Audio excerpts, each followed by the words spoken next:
Bonjour mes chères vierges, je vous remercie de me retrouver pour cette guidance d'août et d'avoir été nombreux à participer au concours de juillet. Ce mois-ci, il y aura un concours à nouveau avec 2 gagnants et donc 2 tirages sur la problématique de votre choix qui seront donc réalisés par mes soins. Et pour participer au concours et remporter ces tirages, il vous suffit de vous abonner à ma chaîne et de liker cette vidéo d'une part, et soit vous pouvez commenter cet horoscope pour m'expliquer comment il résonne ce mois-ci en vous, et donc un de ces commentaires sera sélectionné et remportera un tirage personnalisé. Ou alors vous pouvez indiquer aussi donc en commentaire de cette vidéo le réseau social, que ce soit Facebook ou Insta, sur lequel vous me suivez. Donc, et également d'ailleurs votre pseudo sur ce réseau si vous en avez un. Et donc un de ces commentaires-là sera sélectionné et remportera l'autre tirage personnalisé. N'oubliez pas que vous pouvez me retrouver donc chaque semaine pour des guidances hebdomadaires sur Insta et Facebook. Une raison de plus pour m'y retrouver. Vous avez les liens de mes pages en descriptif de cette vidéo. Mais on va se recentrer à présent autour des énergies de ce mois d'août, mois au cours duquel certains d'entre vous célébreront leur anniversaire. Du coup, pour ce nouveau cycle, je vous souhaite le meilleur, le plus de moments heureux, le plus à partager, des rires et le plus d'épanouissement possible, mes chères vierges.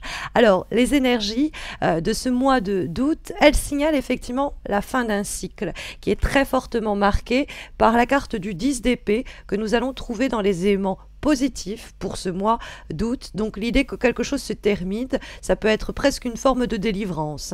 C'est l'idée qu'une page doit se tourner et c'est bien mieux ainsi. Et on sent donc l'idée de fin, et il y a l'idée même de redémarrer un peu à zéro avec la carte du mât qui peut nous signaler l'idée d'être un petit peu perdu pendant un moment, désorienté. Parce que le mât, effectivement, il est dans les obstacles pour ce mois d'août, et donc ça peut être l'idée, ok d'accord, j'abandonne ce chemin-là, j'abandonne cette carrière-là, j'en finis avec cette relation-là, mais pour aller où? Pour faire quoi? On peut avoir par exemple cette désorientation-là, repartir à zéro, ça peut être effrayant. Et on pourrait du coup se focaliser, avec la vibration que nous avons, qui nous est signifiée par le 5 de coupe, on pourrait se focaliser sur ce que l'on risque de perdre au lieu de ce que l'on a à gagner dans la situation. Le 5 de coupe, c'est oui, mais si cela ne s'accomplit pas, oui, mais si je ne vais pas au bout, oui, mais c'est peut-être pas la fin, peut-être que ce ne s'est pas complètement encore accompli. Bref, c'est vraiment tourner son attention sur ce qui pourrait être ou ce qui aurait pu être, au lieu de surtout visualiser ce qu'il nous reste à vivre. On pourrait être plus dans avec le 10 d'épée et le mât, on peut avoir une invitation à ne pas rester dans une situation qui est de toute façon finie. Et le 5 de coupe, ça pourrait être aussi voilà une tendance que l'on pourrait avoir à se dire que mieux vaut la situation dans laquelle on se trouve parce qu'on la connaît, plutôt qu'une autre qui nous ferait peur parce que c'est l'inconnu. Et donc l'idée de rassembler au fond vos forces, aussi bien mentales que d'action, avec la carte même de la force que nous trouvons dans la direction pour votre mois d'août. La force, c'est à la fois la force mentale, la capacité à psychologiquement faire face à certaines de nos peurs, certaines de nos angoisses que une finalité, une fin quelconque peut susciter, mais c'est aussi affronter les obstacles véritables en termes d'action et d'initiative, en termes de réaction également contre les difficultés, obstacles ou les challenges, plus simplement les défis que la vie nous met sur le chemin. Puisque donc nous trouvons dans les attitudes, les comportements à privilégier pour ce mois d'août, ou plus simplement, mes chères vierges, des événements qui pourraient être positifs, eh bien, cela est signifié par le 10 d'épée. Contre toute attente, on pourrait se dire, parce que le 10 d'épée peut être une carte considérée un petit peu délicate, un peu difficile, puisque elle marque la fin. Mais c'est la fin d'une période éprouvante pour toutes ceux et celles qui en ont morflé sur le plan sentimental, ou sur le plan professionnel, sur le plan familial, ou celui amical, matériel même. Le 10 d'épée peut annoncer la fin d'une période traumatique, un changement espéré, souhaité, nécessaire, puisque à prime abord, on pourrait se dire « Oh non, c'est la fin ». Et si la carte se trouve pourtant dans les éléments positifs, c'est que il faut régler cette situation en décidant d'y mettre un terme. On tourne cette page, on coupe les ponts avec cette personne. Cette situation est un cul-de-sac, cette relation est une impasse, rien ne marche, rien ne colle, tout cloche tout le temps. Donc, au lieu de m'obstiner, hein, je vais me retirer. Le 10 d'épée, c'est aussi mettre un terme à toutes les relations dans lesquelles on a ressenti une forme de trahison, hein, en finir avec ces personnes-là. C'est la fin peut-être d'un projet, mais c'est mieux ainsi, même si on ressent peut-être sur le moment une forme d'abattement ou qu'on a de l'angoisse à voir cette situation s'achever, c'est mieux comme ça, que l'on démissionne, que l'on soit licencié, que l'on conduise une relation à son terme ou que l'on soit victime d'une rupture. Le premier instinct pourrait être la crainte de cette décision, de cette situation. Hein, qu'est-ce que je sais ce que je perds, mais je ne sais pas ce que je vais gagner. Et donc on pourrait avoir émotionnellement un petit peu du mal à lâcher. Et le mât, ça peut être parce que on n'a pas de repères, on ne sait pas trop comment s'y prendre, on ne sait pas par quel bout prendre la situation, ou parce que on va être tout simplement en perte de repères. Mais le 10 d'épée va nous signaler que si pendant un moment ça peut être difficile de voir les bons aspects de cette fin-là, en réalité il faut affronter cette situation, l'accepter et se dire ok, c'est une fin, c'est la fin d'une époque, mais c'est mieux ainsi. Hein, la carte du mât que l'on trouve dans les obstacles peut nous dire bon c'est la fin aussi des situations où vous ne savez jamais comment les choses vont tourner, des personnes instables, des situations qui le sont tout autant, que le mât peut nous signifier. Et donc c'est justement mettre un terme, mettre fin à ces agissements-là dont vous êtes victime. Donc ça peut être quelqu'un autour de vous qui ne se rend pas bien compte de comment ces comportements sans queue ni tête ont pu vous affecter. Et donc c'est avec ce schéma-là relationnel qu'on met un terme. Ça peut être des relations, des personnes aussi, hein, qu'on décide de laisser au fond sur le bas-côté parce que on ne sait jamais sur quel pied danser. Les personnes dérèglent notre quotidien en faisant comme ça, en surgissant, puis en repartant. Par exemple, sur le plan amoureux, on n'arrive pas à sécuriser les choses. La personne ne veut pas se sédentariser et nous fragilise la relation. Il faut y mettre un terme. Ça peut être un boulot qui nous déprime. Le moral n'est plus là. Hein. Le mât, on l'appelle également le fou. Donc, ça peut mettre en garde contre tout ce qui moralement nous met à terre. Il peut avoir aussi une période de remise en question qui n'est pas facile avec le mât. Hein, pour pouvoir mettre un terme aux choses, il va peut-être falloir se dire ok, rien ne fonctionne ici comme je le désire, il faut que je redémarre à zéro. Et c'est pas facile de tout laisser derrière soi et de tout abandonner. Mais il y a le besoin de retrouver un équilibre, le besoin de se débarrasser de ces énergies déstabilisantes, de ces personnes qui peuvent nous causer du tort parce qu'elles manquent de considération, parce qu'elles en ont manqué, parce qu'elles sont insouciantes, parce qu'elles ne font que ce qui leur chante. Et donc, ces situations-là un peu désespérantes, on ne va plus les supporter, les endurer sur le plan émotionnel. Donc il peut avoir quand même l'idée que bon, on est effrayé avec la carte du mât de se jeter à l'eau, de se jeter dans le vide, on ne sait pas si on va avoir un parachute, si quelque chose va nous rattraper.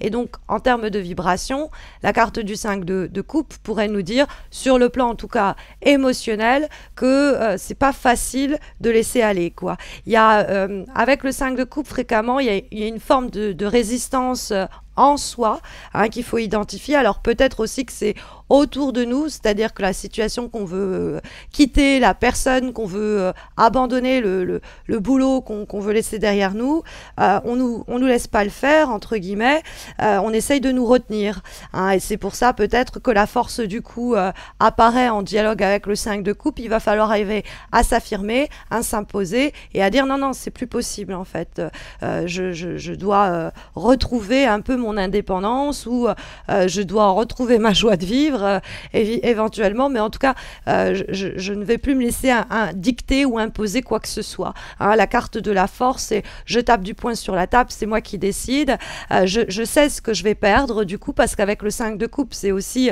cette idée qu'il il y a des choses qu'on va pas pouvoir faire, il y a des choses qu'on va pas pouvoir vivre, il y a une situation qui s'achève, donc elle ne pourra plus créer de nouvelles situations, où il y a quelque chose que l'on pourrait éventuellement, dans la fin du 10DP, perdre en chemin, mais c'est une invitation justement à nous dire, bah, tant pis, ok, faut faire face à cette réalité-là, faut pas se focaliser sur ce qui ne s'accomplit pas ou ne s'est pas accompli. Il faut avoir conscience que l'on souffrait de cette situation, que pendant un temps on ne savait plus quoi faire, et qu'il faut justement accepter ça marche pas, ça marche plus, et aller de l'avant, et dans l'idée construire de nouveaux projets, avoir foi en de nouvelles choses, mais surtout faire le deuil de cette situation-là, parce que ça va révéler peut-être une force en vous. Vous allez vous étonner vous-même en vous disant « Eh ben, je ne savais pas que j'étais capable de m'affirmer de cette façon-là.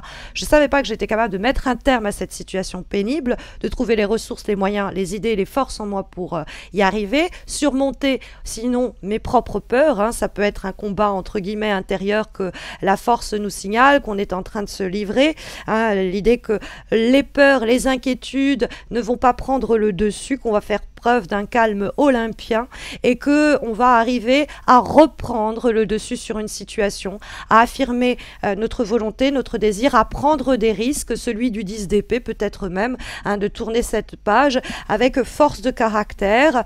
Il n'est pas question de combattre avec le corps, hein, c'est pas la force physique, c'est vraiment le sang-froid, la force mentale. L'idée aussi de ne pas être gouverné par des forces extérieures et de décider quand quelque chose doit être amené à son terme.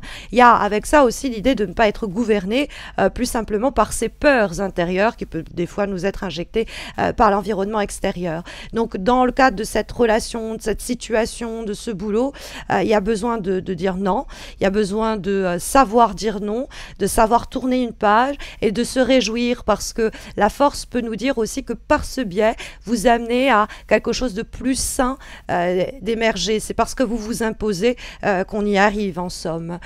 Comme avant-dernière énergie, on a une confirmation qu'il faut vous imposer puisque nous avons comme carte une lame issue de l'oracle des simples et nous avons la carte de l'adversité. Donc l'adversité nous confirme bel et bien qu'il y a des forces contre lesquelles vous devez combattre ou vous débattre, avec lesquelles vous devez plus simplement vous battre, que vous devez affronter. Des fois cette adversité elle est en nous, hein. On sait que c'est plus possible, on sait qu'il faut redémarrer à zéro, mais on en a peur, on se dit mieux vaut un tien que deux tu l'auras, et c'est ces pensées-là, ces mécanismes-là qu'en nous on doit combattre, hein. Aussi simplement que cela, mes chers vierges. Mais plus simplement, elle va confirmer qu'il y a une adversité à surmonter au cours eh bien, du mois d'août et que pour affronter ces difficultés, le conseil de l'oracle est de prendre soin de soi en toutes circonstances. C'est-à-dire que les actions que vous allez enclencher doivent être une réaction à cette adversité. C'est le 10 d'épée, il est là pour vous protéger au fond de cette adversité. Hein, c'est je mets un terme pour prendre soin de moi. Et pendant ce mois d'août, la carte peut aussi être un encouragement à marquer des temps de pause, des temps de respiration pour mieux affronter chaque difficulté, chaque discussion, chaque obstacle un à la fois. Hein, y a cette idée-là. Comme dernière énergie, nous avons une lame issue d'un oracle qui est celui du petit Lenormand de Marseille, et nous avons la carte de la tour. Alors c'est vrai qu'on pourrait se dire tiens, c'est la maison Dieu en fait. Alors la carte de la tour, elle peut nous parler d'une tour en ivoire dans laquelle on s'est enfermé et isolé. Donc dans ce cas-là, il va falloir en sortir. Si quelqu'un nous a enfermés dans cette tour d'ivoire, on va briser nos chaînes et en sortir. Si on s'est soi-même un petit peu comme voué à l'inertie, on s'est soi-même mis des barrières, on va également ici pouvoir les faire céder en prenant de la hauteur. Hein. Ça peut être un appel à prendre du recul, faire preuve de discernement et de lucidité telle que la force nous l'indiquait, de sorte à pouvoir identifier peut-être pourquoi il faut savoir alors les personnes à qui il faut savoir fixer des limites, ce pourquoi il faut apprendre à dire non. Il y a effectivement cette idée-là dans la carte de la tour. On peut même avoir un appel à être ambitieux et puis surtout fier de soi et donc de ne plus tolérer des choses qui vont à l'encontre de ce sentiment-là de fierté. En tout cas, ce sont les guidances et les énergies qui vous sont délivrées pour les prochaines semaines en espérant que ça saura vous accompagner. Mais si jamais vos interrogations sont plutôt amoureuse ou sentimentale, alors sachez que je vais bientôt poster de nouvelles guidances amoureuses trimestrielles signe par signe, donc n'hésitez pas à vous abonner à ma chaîne si vous ne l'avez pas encore fait pour ne pas les rater, ça arrive bientôt. Et si vous avez besoin d'un accompagnement plus personnalisé, comme je vous l'expliquais en début de vidéo, vous pouvez remporter votre tirage en participant au concours d'août.